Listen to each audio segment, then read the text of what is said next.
രാവിലെ തന്നെ എഴുന്നേറ്റ് സമയം നോക്കുമ്പോൾ 8:45. പിന്നെ ബെഡിൽ നിന്ന് മെല്ലെയൊക്കെ എഴുന്നേറ്റ് നേരെ ഹാളിലോട്ട് പോയതും രണ്ടെണ്ണങ്ങൾ ഭയങ്കര കളി. പിന്നെ അതൊക്കെ കുറച്ച് നേരം കണ്ടിങ്ങനെ ഇരിക്കുമായിരുന്നു.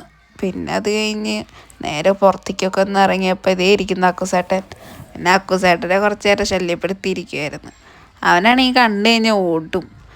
അത് ഞാൻ പട്ടികളെ കണ്ടിട്ട് മുകളിൽ കയറി ഇരിക്കും അവൻ. അത് കഴിഞ്ഞ് പിന്നെ നേരെ വീട്ടിൽ പോയി അടുക്കളയിൽ കയറി നോക്കുമ്പോൾ അമ്മയും അച്ഛനും മേമയും അടുക്കളയിൽ ഭയങ്കര പടി. ചിക്കൻ കറി വെക്കാനുള്ള തിരക്കിലായിരുന്നു.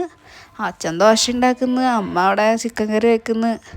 അത് കഴിഞ്ഞ് വന്ന് നോക്കുമ്പോൾ ബബ്ലൂട്ടി അവിടെ കിടക്കണ്. പിന്നെ കുറച്ച് നേരം പുറത്ത് പോയിരുന്ന് അങ്ങനെ റോട്ടിലൊക്കെ നോക്കിയിരിക്കുമായിരുന്നു. അത് കഴിഞ്ഞ് വിശക്കാൻ തുടങ്ങിയപ്പോൾ നേരെ അടുക്കളയിൽ പോയി ഫുഡ് എടുത്തിട്ട് വന്നു. ഫുഡ് എടുത്ത് 2 ദോശ എടുത്ത് കഴിച്ച്. 2 ദോശയൊക്കെ കഴിച്ച് എനിക്കാണെങ്കിൽ ഈ ദോശയും തക്കാളി കറി അമ്മ വെക്കുന്ന അടിപൊളിയാണ്. അതും കഴിച്ചിട്ട് പിന്നെ നോക്കുമ്പോൾ ഇവനാണെങ്കിൽ കുട്ടികളാണെങ്കിൽ ഇത് സമയം ഫോണില്ല. അവർ രണ്ടുപേരും അവിടെ ഇരുന്ന് പിന്നെ ആ തൊമര കൊണ്ടുവന്നപ്പോൾ അമ്മയും മേമയും അച്ഛനൊക്കെ ഇരുന്ന് വിളിച്ച് വൈകുന്നേരം ആയപ്പോൾ ഞങ്ങൾ നേരെ അമ്പലത്തിൽ പോകാമെന്ന് തൊഴുകാൻ പോകാമെന്ന് വിചാരിച്ച് വണ്ടി വരാൻ കാത്തിരിക്കുക. ചേട്ടൻ എണ്ണടിക്കാൻ പോയിരിക്കുമായിരുന്നു. പിന്നെ വണ്ടി വന്ന് ഞങ്ങൾ വണ്ടിയിലൊക്കെ കയറി എല്ലാവരും അതിൽ കയറി ഞങ്ങൾ നേരെ അഗളി അമ്പലത്തിലോട്ട് വിട്ട്. അവിടെ അയ്യപ്പൻ വിളക്കാന്ന്. പിന്നെ അവിടെ നിന്ന് നേരെ തൊഴുകാൻ വേണ്ടിയിട്ടാണ് പോയേ. തൊഴുകാൻ പോയി ഞങ്ങളെല്ലാവരും കൂടി തൊഴുത് അമ്പലത്തിൽ പോയി ഇറങ്ങി. അത് കഴിഞ്ഞിട്ട് അവിടെ കുട്ടികളുടെ പരിപാടി നടക്കുന്നുണ്ടായിരുന്നു, ഡാൻസും പരിപാടിയൊക്കെ.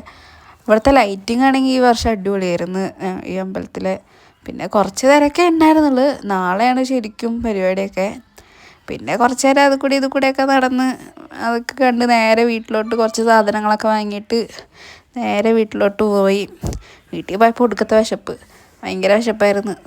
ചപ്പാത്തിയും ചിക്കനും എടുത്ത് കഴിച്ചിട്ട് നേരെ പോയി കിടന്നുറങ്ങി.